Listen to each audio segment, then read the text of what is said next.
Hello everyone!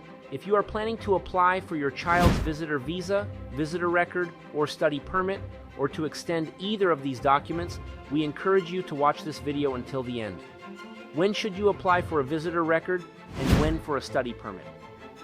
If your child is already enrolled in a public school and you can obtain a confirmation of enrollment from the school, it is usually best to apply for a study permit.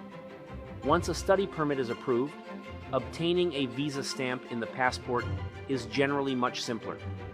If you do not yet have an enrollment letter, for example, if your child is still very young and not in school, then it is typically more appropriate to extend the visitor record.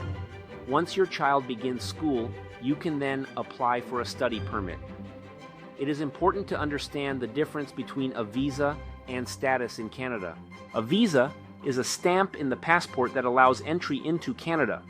A visitor record, on the other hand, is a document that confirms the authorized period of stay in Canada. If your child only has a visitor record, it is not possible to apply separately for a visa sticker from within Canada. There is no independent process for a child to obtain a visa based solely on having a visitor record. The only exception is when a parent applies for a visa and includes the child in the same application. In that case, the child will also receive a visa sticker. If the child applies alone and has only a visitor record, this option is not available. Our practical recommendation: if you do not yet have a school enrollment letter, maintain your child's visitor record. As soon as the school issues a confirmation of enrollment, apply for a study permit and then for the visa stamp in the passport. Alternatively, if a parent is applying for a visa, submit the child's visa application at the same time. We'd love to hear from you. Have you faced challenges applying for or extending your child's visa or study permit? How did you manage them?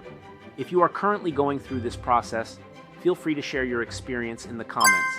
It could be very helpful for other parents. Finally, our last video was watched by over 12,000 viewers, but only a small portion subscribed.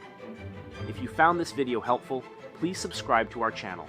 Your support allows our team to continue preparing clear explanations of new rules and practical steps to help you protect your immigration status in Canada. We wish you the very best of luck, and we'll see you soon.